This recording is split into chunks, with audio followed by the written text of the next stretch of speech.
Assalamualaikum warahmatullahi wabarakatuh. Kita mulai topik pembicaraan kita, di mana topik utamanya adalah bagaimana New Mind bisa mendapatkan porsi atau power di 2024 agar Indonesia tidak gini-gini aja, bisa menjadi negara superpower pada saat Indonesia menjadi merdeka 100 tahun di tahun 2045, yang kalau terhitung hari ini adalah 23 tahun dari sekarang, di mana sahabat semua, Anda adalah tulang punggung yang membuat Indonesia menjadi negara superpower. Dan kita tahu kita tidak boleh bergantung dengan negara manapun, tetapi kita harus bekerja sama dengan siapapun. Jadi kolaborasi itu wajib, tetapi bergantung itu hanya pada Allah Subhanahu wa Ta'ala. Wah, sekali-sekali kita ngomong jadi ustadz gitu ya. Sahabat semua, sebelum masuk ke topik utama tersebut, kita mengabari nomor satu adalah alhamdulillah kita saat ini bisa melakukan live kembali di IG, karena kita tahu hampir 9 bulan kita di ban, kena shadow ban. Anda mengerti sekali bahwa beberapa konten-konten kita sangat kencang dan itu di ban. Nah, cara ngebandnya Anda semua tahu, berkali-kali kita sudah kabari, adalah bukan dengan komen-komen buzzer yang menyerang, tetapi melaporkan langsung. Berarti ada 1000 akun misalnya melaporkan kepada pusatnya Instagram, Facebook, mengatakan bahwa akun ini mengandung pornografi misalnya kayak gitu. Maka kita di ban gitu ya. Nah, kalau shadow ban itu akun kita tidak bisa live, dan kedua, akun kita tidak jalan. Jadi Anda harus masuk dulu ke akunnya Mardigu, baru Anda bisa berkomunikasi atau melihat. Tidak jalan, kalau Anda scroll itu tidak keluar, bahkan kalau Anda nggak nyari ya nggak pernah dapet. Bahkan beberapa teman mau men-follow aja susahnya setengah mati. Jadi ya kita paham sekali. Karena bukan saja kita ini memberikan alternatif lain di dalam bernegara, tetapi kita juga mempromosikan namanya natural herd immunity, atau imunitas yang natural ketimbang unnatural yang menggunakan vaksin. Ini misalnya saja, dan itu dianggap melanggar konsensus WHO. Padahal setelah kita pelajari, ternyata konsensus WHO itu vaksin adalah suggested atau disarankan, sementara di beberapa wilayah termasuk Indonesia vaksin itu mandatori atau wajib. Tapi nggak apa-apa, ini hanya kita menyuarakan apa pendapat kita, bahwa kita menganggap vaksin itu nggak usah mandatori atau fardu ain gitu ya. Vaksin itu adalah suggested, disarankan kepada mereka yang rawan terhadap penyakit bawaan yang udah kronis, kemudian juga mereka-mereka yang imunitasnya rendah, titer antibodinya rendah, dan itu semua bisa terukur. Dan bagi saya, anak-anak di bawah 15 tahun kalau bisa ya nggak usah divaksin, karena mereka titer antibodinya pada tinggi semua gitu ya. Nah, tapi kita nggak tahu lah, mungkin ada untung beberapa orang dengan adanya vaksin dapat kickback. Itu kan gosip-gosip di belakang layar gitu ya. Tapi bukan itu poinnya kita membicarakan kali ini. Itu biarlah nanti the truth suatu hari akan terbuka gitu ya. Yang jelas adalah saat ini kita menyarankan adalah sahabat semua untuk menjaga imunitas tubuhnya dengan sehat, selalu olahraga dan lain sebagainya, supaya natural, memakan jamu dan lain sebagainya. Nah, jadi alhamdulillah yang jelas akun kita saat ini sudah kembali normal. Kita mengikuti semua seperti orang lain, di mana kritik-kritik pun plus membangun, padahal dari dulu juga kritiknya membangun. Kemudian juga kita tidak mempromosikan lagi untuk natural herd immunity. Kita ngikutin aja globalis bilang ayo vaksin, ya udah ayo gitu ya, gak apa-apa, terus dukung. Mudah-mudahan jadi dubes di Mars gitu kan, gitu.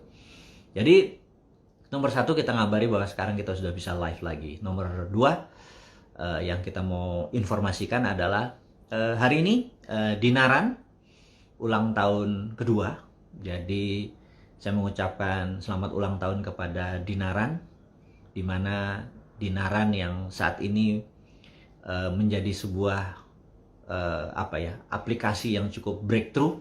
Jadi bagi mereka yang memiliki transaksi ini ya, transaksi 2 juta, Anda akan mendapatkan dari Bank Mandiri ini kartu, dan ini dari BCA gratis Anda akan dapat kalau Anda selama ulang tahun ini sampai beberapa hari ke depan.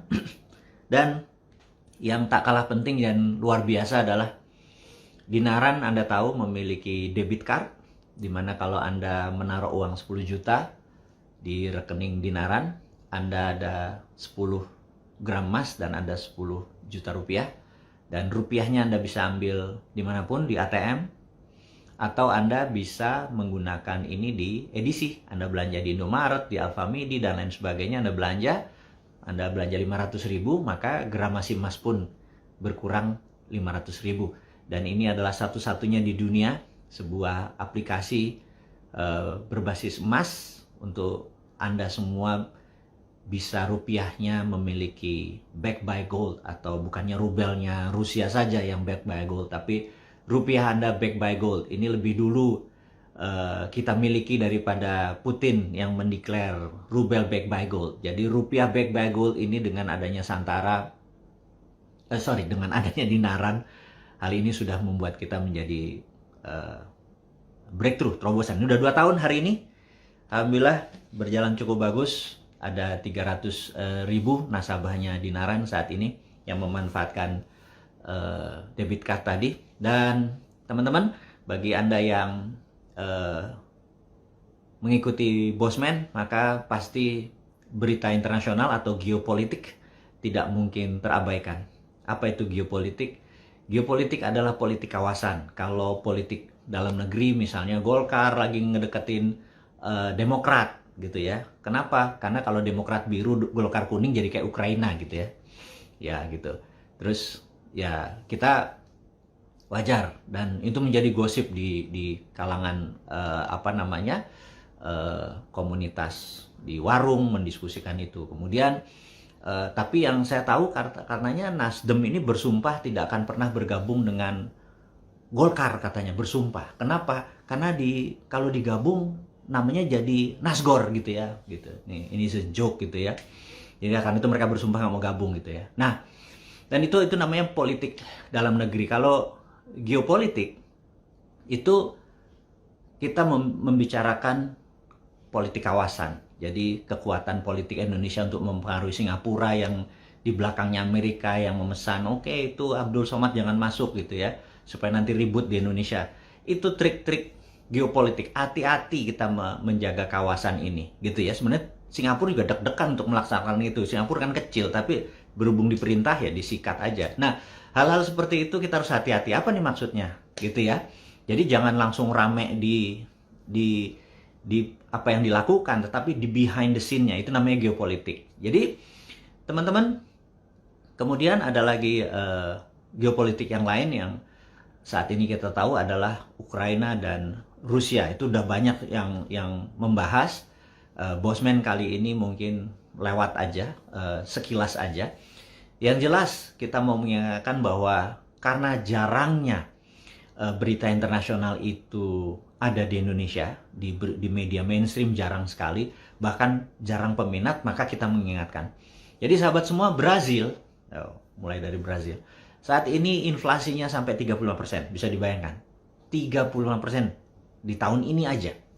Dan di Argentina, tahun ini 50%. Bisa sahabat bayangkan. Kenapa mereka mendadak terjadi inflasi segitu besar?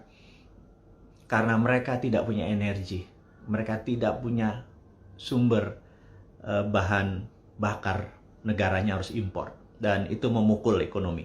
Nah, hal-hal seperti begini itu kelebihan dari komunitas yang mengikuti Bosman, karena kita bukan hanya sekedar ngomong doang.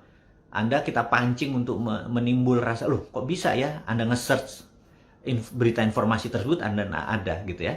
Kemudian saat ini informasi berita luar negeri ini penting. Jadi di zaman saya muda gitu ya, kan saya udah umuran ini, malu juga nih saya sebenarnya. Dulu kalau nonton bioskop itu berita pertama, yang pertama itu bukan iklan, tetapi berita dunia gitu ya, world news gitu ya. Nah, baru nanti iklan, baru nanti filmnya. Nah, kita sekarang sebelum masuk ke acara yang utama, topik yang utama, kita cerita dulu tentang world news. Jadi yang jelas saat ini tentara China di Tiongkok sedang latihan perang, latihan perang-perangan bagaimana mencaplok Taiwan. Jadi mereka memuterin Taiwan. Jadi mereka lagi latihan perang saat ini. Dan ada yang menarik, Israel lagi latihan perang untuk menyerbu Iran. Ya, ini teman-teman ini harus memahami bahwa geopolitik luar negeri itu semuanya tegang gitu ya. Nah, jadi kita tahu bahwa negara yang sangat ngotot untuk menyerang Israel adalah Iran. Iran tuh udah latihan dan dia mendukung Hamas. Roket-roketnya Iran mendukung Hamas untuk terus nembak-nembakin Israel. Dan saat ini Israel sudah puncak keselnya, lagi latihan perang gurun, desert war, bagaimana menyerang Iran. Dan sahabat semua, di Nordik ada dua negara utara Eropa, Swedia dan Finlandia, merasa terancam karena mereka dari dulu adalah negara netral. Kemudian mereka sekarang memutuskan untuk NATO atau Pakta Pertahanan di utara Eropa itu, di negara-negara Eropa, di mana mereka menganggap ofensifnya Rusia ini berbahaya. Karena kita tahu ada negara Eropa yang berbatasan langsung dengan Rusia adalah Ukraina, cukup besar wilayahnya. Kemudian di utaranya Ukraina itu ada Belarus. Belarusia ini adalah udah di tangannya Rusia, di tangannya Putin. Dan di utaranya Belarusia ada negara yang namanya Finlandia. Finlandia ini berbatas langsung lebih dari 1000 km. Daratan Finlandia berbatas langsung dengan Rusia. Sehingga kalau Rusia mau melakukan ofensif ke Finlandia, itu benar-benar dari darat ke darat aja. Tapi kalau ke Swedia, dia harus melewatin Finlandia. Dan saat ini Swedia dan Finlandia, kebetulan pemimpin tertingginya, Perdana Menterinya adalah wanita yang merasa memerlukan perlindungan dari NATO. Mereka mendaftar menjadi NATO dan ini membuat murka Putin gitu ya. Jadi Anda mulai kebayang, dan saya sekedar mengingatkan lagi yang lain, kalau Anda ditanya, who is atau siapa negara yang the fastest growing country in the world, atau siapa negara yang growth-nya tertinggi di dunia dalam 40 tahun terakhir, maka karena kita biasa dipropagandakan dengan yang ada saat ini, pasti Anda akan menjawab Tiongkok gitu ya. Dan inilah saya merasa nggak gitu, bernegara itu yang di dunia ini bukan hanya ada Tiongkok dan Amerika doang dan atau Eropa doang, nggak begitu gitu ya. Jadi Anda boleh cek, negara yang the fastest growing sejak tahun 40 tahun terakhir adalah Botswana. Jadi Anda akan terkejut dengan informasi-informasi seperti begini, bahwa Afrika adalah the next China. Itu Anda harus siap-siap bahwa geopolitik dunia itu selalu cair gitu ya. Jadi kalau kita hanya taunya kawasan, apalagi taunya cuma gorong-gorong gitu ya, itu akan sulit memahami bahwa dunia ini sudah moving yang sangat cepat sekali. Dan oke, kita akan segera masuk ke topik utamanya, di mana 2024 ada banyak jagoan-jagoan yang akan memimpin bangsa ini. Dan di sini New Mind itu men-challenge mereka. Wahai Pak G, Anda nanti mau diapain negara ini 2045? Pak A, Anda mau ngapain gitu ya? Pak P, Anda mau ngapain gitu ya? Kalau Anda sekedar menang doang menjadi presiden, habis itu sama lagi kayak gini, ngutang lagi gitu ya. Terus ya kapan kita menjadi negara berdaulat? Ya lu sih tajir sama temen-temen lu gitu ya. Tapi yang 200 juta ini kita makan apa gitu ya? Itu kita tanya, boleh kita tanya. Bebas aja. Kalau dia jawabannya normatif, wacana, segala macam, ya ledek aja dia. Gitu ya. Nah, mungkin ini kita ingin menggugah karena kita tahu ujung-ujungnya kan yang merasakan kan kita sendiri gitu ya. Terus kalau pajak dinaikin lagi, saya ingat jadi peristiwa misalnya cerita-cerita Hans Christian Andersen itu kalau raja sudah mulai menaikkan pajak itu sebentar lagi ya ada pangeran ganteng yang akan menumbangkan raja tersebut, gitulah kira-kira. Itu cuma sindiran-sindiran untuk membuat ekonomi naik tidak harus naikin pajak loh, gitu ya. Nah ini kita kasih saran, gimana kalau caranya kayak gini gitu ya. Nah kita tanya lagi kepada yang akan bertarung ini gitu ya, bagaimana caranya. Nah jadi sahabat semua, kita akan masuk ke topik utama, di mana topik tersebut akan membuat Anda, oke, kayaknya begini nih kita nanti mengelola negaranya gitu ya. Jadi sekali lagi, kita mengucapkan selamat ulang tahun kepada Dinaran yang kedua. Anda semua tahu bahwa Dinaran adalah satu-satunya aplikasi Gold yang bisa membuat Gold menjadi alat tukar, bukan alat bayar. Rupiah adalah alat bayar. Jadi di dalam rekening Dinaran, kalau Anda punya 10 juta, maka ada 10 juta rupiah di ATM Anda, di debit card Anda, dan ada 10 gram emas. Kalau 1 gramnya 1 juta ya, ada 10 gram emas. Nah, Anda bisa pakai debit card ini atau mau transfer kemanapun rupiahnya, atau Anda bisa memberi emas. Jadi contohnya misalnya gini, ada teman Anda punya handphone harganya 2 juta gitu ya. Terus, kamu punya rekening Dinaran nggak gitu ya? Ada. 2 gram deh. Jangan deh, 2,1 gram deh. Oke, 2,05 gram deh. Oke, setuju. Transfer gramnya. HP-nya Anda ambil. Rekening dia akan nambah 2 gram dan nambah 2 juta. Gitu ya. Nah, jadi ketimbang kita menggunakan komoditas yang lain, menggunakan rupiah, menggunakan segala macam, ya udah. Karena ya udah emas ke emas aja gitu ya. Nah, bagi Anda merasa, kalau saya perlu emas fisiknya bagaimana? Sahabat semua, Dinaran saat ini punya ATM Gold. ATM Gold itu Anda tinggal pencet QR code-nya, ya udah keluar ambil ATM-nya. Saat ini baru satu, ada di Senayan, dan kami berencana di tahun 2022 ini ada 100 ATM. Jadi dimanapun di daerah Anda di Nganjuk, ada di Palembang, dimanapun kita akan berusaha bahwa nanti emas fisiknya kalau Anda butuhkan, ada yang 2 gram, 4 gram, 5 gram, Anda tinggal datang ke ATM, Anda bisa ambil kapanpun. Jadi rupiahnya Anda bisa lakukan transaksi sebagai mata uang resmi di Indonesia. Kalau mau pakai emas sebagai alat tukar, Anda bisa lakukan. Anda mau ambil fisik emasnya, Anda datang ke ATM. Ini satu-satunya di dunia. Ini adalah konsep MMT, Modern Monetary Theory, yang berbasiskan, nah kita kan anti inflasi ya. Jadi ciri-cirinya ya, ciri-cirinya. Ciri-ciri MMT adalah kita anti inflasi. Kita anti mata uang nilainya turun gitu ya. Karena basisnya emas. Jadi buat apa kita tukar lagi? Langsung aja kita menggunakan emas sebagai alat tukar. Nah, mudah-mudahan Anda mulai kebayang apa itu Dinaran. Jadi saat ini begitu teman-teman ada waktu, ya udah download aja aplikasi Dinaran. Ada kalau Anda menggunakan iPhone atau menggunakan Apple bisa, menggunakan Android juga bisa. Di Dinaran gitu ya. Jadi Dinaran saat ini udah ulang tahun kedua, dan untuk membuat Anda menjadi negara yang, atau rupiah Anda untuk tidak ada inflasi lagi, tidak bunga bank lagi. Anda beberapa memahami bunga bank deposito tadi menjadi riba, ya udah taruh aja di Dinaran, di mana rupiah Anda bisa.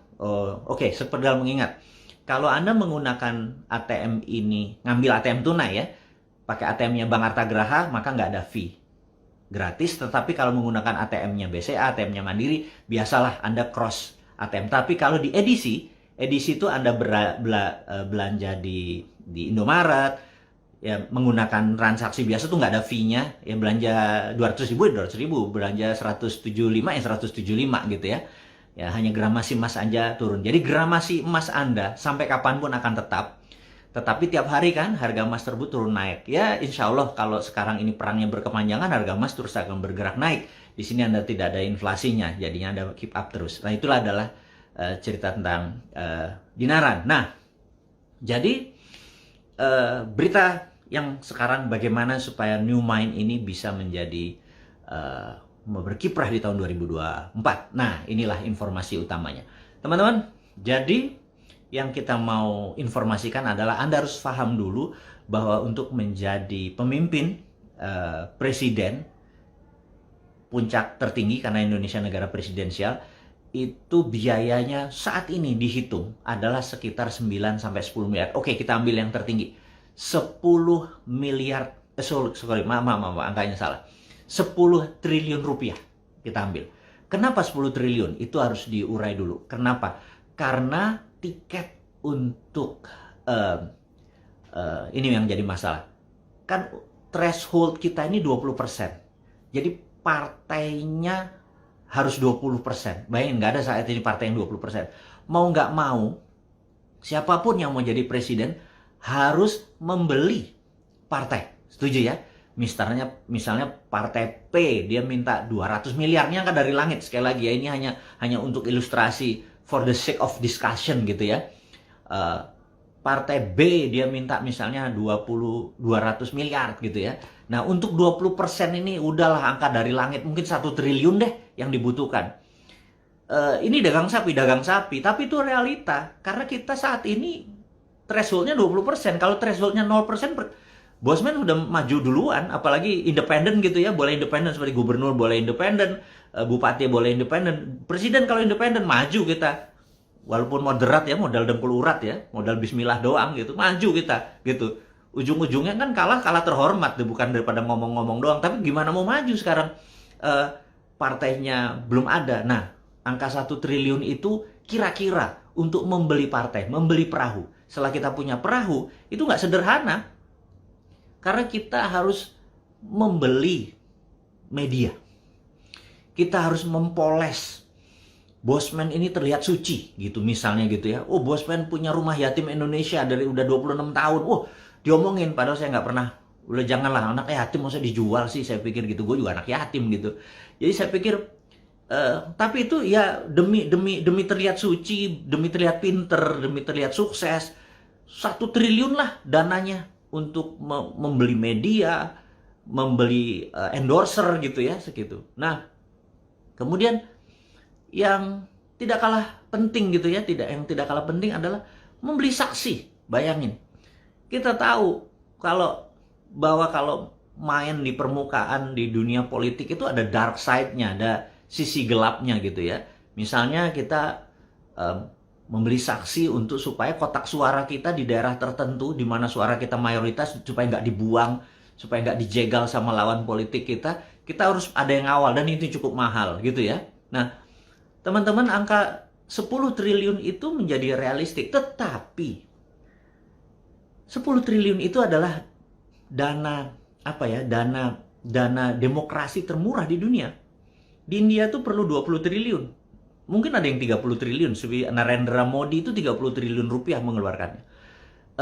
Si Hillary Clinton kemarin mengeluarkan duit hampir 30 triliun, 2 billion dolar, kalah juga gitu ya. Nah, jadi Indonesia ini dengan 250 juta penduduk yang mata pilih mungkin sekitar 200-an. Ini cukup murah gitu ya, 10 triliun. Sekali lagi, bagi aja 10 triliun dibagi jumlah manusia Indonesia 250 juta yang kita bisa kirikan ke kanan kan pada saat kita menjadi memilih kuasa. Nah, berita yang harus kita, mungkin kita anggap berita buruk. Siapapun yang nanti di tahun 2024 yang sekarang ada di etalase politik ini, kayaknya nggak punya uang 9 atau 10 triliun itu gitu ya. Mau nggak mau harus terlihat cantik sekarang, harus terlihat akrab dengan masyarakat, harus banyak muncul di sosial media, harus banyak kunjungan-kunjungan gitu ya, supaya diliput sama media massa, supaya Anda semua terpesona. Nah, tujuan terpesona tuh apa? Untuk bohirnya, untuk sponsornya, untuk oligar-oligar ini yang punya duit kan oligar. Wah, kayaknya dia deh. Nah, nanti kalau dia jadi, ini gue bisa dimainin nih sama dia. Bener nggak? Dibeli. Jadi, yang punya 11 triliun kan Bosman doang. Gitu ya. Yang nggak bakal pakai oligar gitu ya. Kenapa? Karena saya punya Anda semua gitu, yang gila gitu ya. Yang sontoloyo gitu. Kalau yang lain kan pakai oligar. Kita nggak bakal pakai oligar gitu. Oligar sama kita ntar juga bakal berbeda skenario-nya. Oke. Jadi, itulah yang terjadi. Jadi, coba sekarang Anda pilih mata Anda pilih, gue pilih si A deh, gitu ya. Gue pilih si B deh, gue pilih si C deh. Cuannya dari mana dia? Fulusnya dari mana ya dia? Ya udah, gitu ya. Nah, ini sebuah realita kan, kita jadi, waduh gimana nih kalau kalau pemimpin kita 2024 masuk aja udah terpasung gitu ya. Masuk aja udah terpasung gitu. Gimana solusinya? Nah, inilah yang topik yang mau kita bicarakan selain mengucapkan selamat ulang tahun Dinaran dan mengucapkan selamat datang kembali video yang sudah di ban ini, di shadow ban ini. Oke, informasi puncaknya begini. Saya sekedar mengingatkan sahabat semua bahwa di tahun 1890, 1900, 1905, kita bicara Amerika. Amerika ini negaranya persis seperti Indonesia sekarang di tahun 1900. 10 tahun setelahnya dan 10 tahun sebelumnya. Nah, apa itu? Karena oligar, orang kaya, plutokrasi, orang-orang kaya itu mengendalikan jalannya pemerintahan. Jadi kita tahu di tahun 18 sekian sampai 19 awal itu ada yang namanya JP Morgan, ada yang namanya Vanderbilt, ada yang namanya Rockefeller, ada yang namanya John Paul Getty. Ada banyak sekali orang-orang kaya, termasuk Andrew Carnegie gitu ya, yang membeli politician. Jadi siapapun presidennya dia yang pasti sponsor. Dan apa yang terjadi? Masyarakat dulu di Amerika itu kerjanya 364 hari, libur hanya 4th of July, hanya hari kemerdekaan Amerika doang yang libur. Bayangin, sisanya mereka nggak ada libur kerja. Jadi kehidupan antara orang kaya, orang miskin, disparitas yang kiri besar sekali. Yang kaya sangat kaya, yang miskin pol gitu ya. Nah, ini berlangsung sudah lama sekali. Asal presidennya dibayar, ya sudah. Dia jadi dan dia tidak bisa mengganggu. Andrew Carnegie dengan steelnya, dengan perusahaan bajanya yang orang kerjanya nggak ada lembur, mati ya sudah gitu ya. Terus JP Morgan apalagi dengan kejamnya gitu ya, Goldman. Dan orang-orang seperti ini itu udah bayar aja. Nah, kita ini udah sekian lama itu digituin persis seperti zamannya. Nah, suatu hari ini kan mangkal nih para UKM, para buruh gitu kan mangkal, tapi kan nggak ada jalan nih gimana caranya. Suatu hari lagi duduk-duduk di kafe gitu ya, ada 3 orang campaign manager gitu ya. Campaign manager ini melihat ada seorang yang lagi shoe shining, lagi ngebersihin sepatu, lagi nyemir sepatu. Kan dulu zaman baheula teh itu kan duduk dia, terus kemudian ada orang yang pakai anduk membersihkan sepatunya gitu ya. Nah, 3 orang nih menatap pria yang sama. Mereka bilang, ini orang bisa jadi presiden loh gitu ya. Ketiga orang ini adalah campaign manager yang sangat terkenal. Nah, yang dihadapkan dia adalah seorang senator yang bernama Warren Harding gitu ya. Dan di dalam, maaf saya pernah mempelajari dulu di kampus, waktu di negeri seberang pernah kita belajar tentang Harding Effect. Itu tentang Harding Effect. Nah, Harding Effect inilah yang kita mau bawa di 2024. Tentunya Anda yang membawa, bukan saya cuma menyetuskan ide gitu ya. Nah, Warren Harding ini dia adalah seorang senator, loser, senatornya nggak keren-keren amat gitu ya, tapi memiliki postur yang tinggi besar dan ganteng gitu ya. Nah, kita tahu kalau orang yang posisinya tinggi besar, kalau berbicara, karena posisinya dia di atas, kita yang berada di bawah tuh submisif posisinya, dan di atas dia superior. Posisi superior tuh gampang mempengaruhi orang lain yang berada di posisi inferior di bawahnya, atau submission tadi di bawahnya. Nah, jadi orang-orang kalau ngelihat dia tuh look up gitu ya, ngelihat ke atas. Orang ini ganteng, vokalnya tuh bulat gitu, suaranya tuh bulat gitu, terus tatapan matanya tajam. Tapi sebenarnya dia loser gitu, kosong aja, ilmunya kosong aja. Terus 3 orang ini bilang, kayaknya kita ketemu orang ini deh, kita bahas. Oke, dia panggil, dia bilang, Harding, Jonas, lo tahu kami? Yes. Lo mau gak jadi presiden Amerika? Mau, kata dia gitu. Tapi syaratnya satu, lo ikuti maunya kita. Lo ikuti cara mainnya dia, di train cara ngomong depan publik, kontennya dia buat, dan lain sebagainya. Nah, singkat cerita, uangnya dari mana? Itu kan? Dari mana uangnya? Nah, gimana kalau uangnya ngumpulin dari UKM, dari para buruh, dari para petani, dari para nelayan? Ini contoh aja. Ambil dari langit. Anggap orang itu adalah nobody, bukan bosman ya. Bosman yang nggak cukup ganteng, nggak cukup tinggi, nggak cukup keren vokalnya gitu ya. X kita ambil, X. Nobody, X gitu ya. Nah, X ini perlu duit 10 triliun. Kalau ada 2 juta, sahabat kita nih, UKMers, nelayan, petani, 2 juta orang, ngasih 5 juta rupiah masing-masing. Itu akan mendapatkan 10 triliun, betul ya? Atau kita balik. Ada 5 juta sahabat kita yang merasa, gue nggak mau lagi sama oligarki, gue nggak mau lagi dikerjain sama politikus kayak gini, kita harus menjalankan strategi ini. 5 juta orang gila ini, masing-masing ngasih 2 juta perak aja. 2 juta itu 10 triliun, gitu ya. Atau kita ambil lah, ada 10 juta orang, masing-masing ngasih 1 juta perak, itu juga 10 triliun, gitu ya. Nah, ini kita balik lagi ke Warren Harding. Dia bilang, kami bertiga ini ngumpulin UKM yang dilindas sama oligarki. Kita ngumpulin orang-orang buruh yang tertindas ini. To make story short, terkumpul duitnya. Dan akhirnya Warren Harding menjadi presiden Amerika di tahun, saya lupa angkanya ya, 1919 atau 1921. Karena dia jadi presiden cuma 2 tahun, dia meninggal. Nah, yang mau diceritakan itu adalah begini. Begitu Warren Harding jadi presiden, dia buat kebijakan untuk memajaki orang kaya, mempermudah orang-orang yang di bottom of pyramid, memberikan kredit yang sangat murah, money turun ke UKM-UKM, ekonomi sangat muter. Wah, konglomerat ini, oligarki ini marah, mereka melakukan penggencetan, penekanan buruh, tapi buruh sekarang jadi berani gitu ya. Nah, terus Amerika goncang tahun 1923, 24, goncang karena orang-orang kayanya goncang. Resesi di mana-mana dengan gerakan, dan 1929 kita tahu saham Amerika ambruk gitu ya. Di tahun 1933 FDR, Franklin Delano Roosevelt, jadi presiden Amerika. Dia mulai printing money dengan strateginya membangun 100 jalan utama di Amerika dan anak jalannya, printing money untuk buat mobil-mobil di Amerika sebagai kendaraan yang isi jalan tadi. Jangan kita bangun jalan tol tapi isinya mobil Amerika, mobil Cina gitu ya.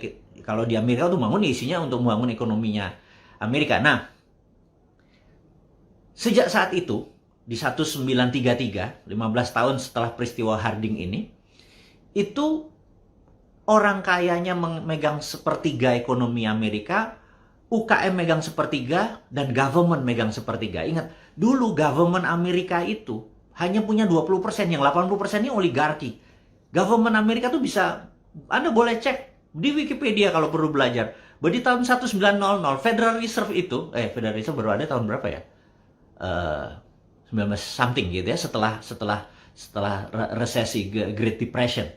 Tapi seluruh bank di Amerika, kalau di total, masih kayanya, isinya ya uang-uangnya oligarki ini. Nah, sahabat semua, jadi setelah itu balance. Amerika jadi negara swasta. Jadi government-nya punya sepertiga, UKM punya sepertiga, dan oligarnya punya sepertiga. Dan berjalan seperti sekarang sampai tahun 1971. Itu nanti cerita di sesi berikutnya. Ini kepanjangan ini, udah lu nggak bayar lagi, lu kasih ilmu yang banyak banget gitu ya. Oke, kita singkat cerita.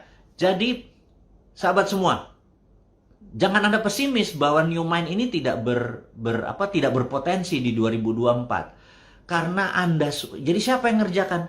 Yuk, kita buat Harding Effect-nya.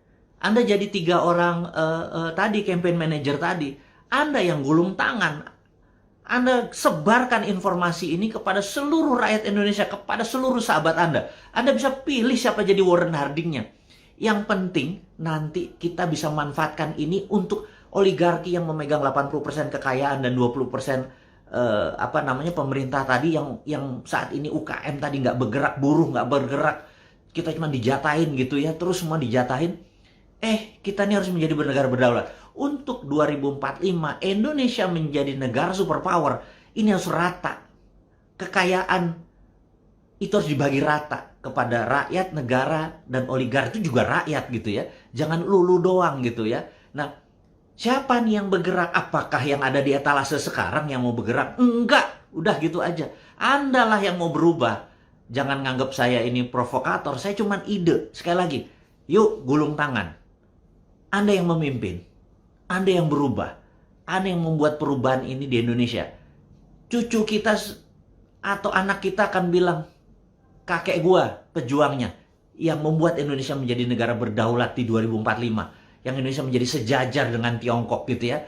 Kita bukan menjadi negara market lagi, menjadi pasarnya Amerika, menjadi pasarnya Tiongkok, bahan bakunya dikeduk kemudian dibalikin lagi berupa produk.